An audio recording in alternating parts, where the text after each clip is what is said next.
You also write in the book a couple of important transformational shifts that have happened, right? From agrarian to industrial, then it becomes industrial to service, and then to experience.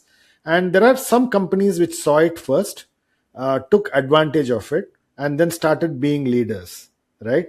Uh, who are the companies that you believe, if they don't see the shift, are going to get disrupted?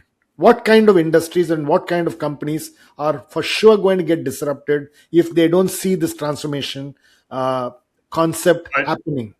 yeah, I think the two most likely to get disrupted are financial services firms and institutes of higher education.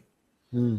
And financial services are facing commoditization with robo advisors, with AI coming in with the ability to say, "Hey, I can do all this myself." There's a lot of day traders and things that do that, but now you bring AI into it, and you just increase by an order or three of magnitude of how many people can take over their own finances. Not Hmm. something I want to spend my time on, but you can. And so I think that's one that very much needs to understand that money is a means to an end. And with all of that, they're not still focusing on their ends. And how can you provide the true ends? Understand the aspirations of why. One company I highlight in the book, Symphony, is a B2B to C company that provides a transformation platform to advisors that allows them to work with customers. And I love what they do is they focus on two things, which is their life and their legacy. Hmm. Like, how do you have a nice life, prosperity, and well being? And what's the legacy that you want to leave on to your kids, to your church, your charities, your causes? And, there's a lot of advisors out there say, "Hey, if you just cut out your Starbucks bill, you'll have $1 million more when you retire."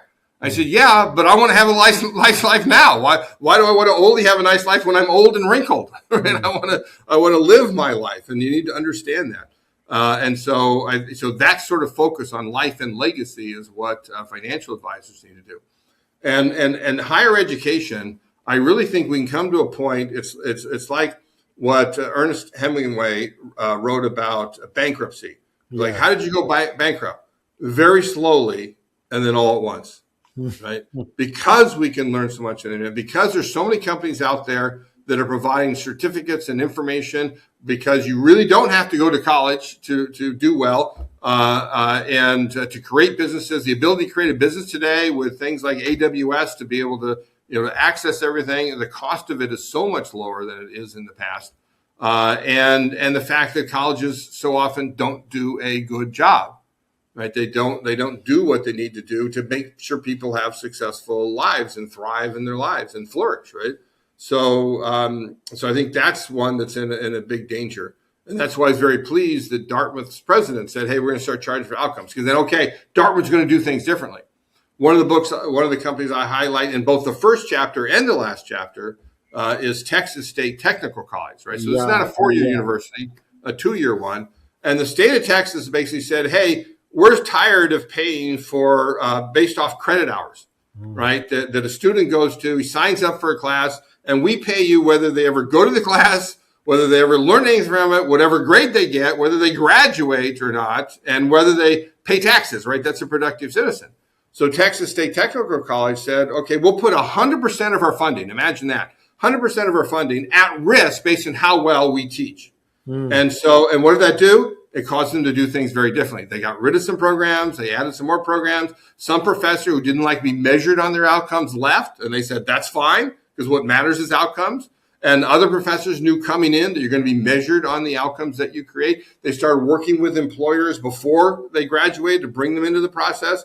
They provided navigators and things for students to do better when they start failing. They would do things to up them. And in this has been like 15 years now. But in the first 6 years where I had data, their income from the state went up by 35% per year on Hmm. average. That's how good they did. And they're so good now. They offered their students a tuition guarantee that if you graduate from here and you don't get a job in your major within 6 months, we're giving you your entire tuition back. Hmm.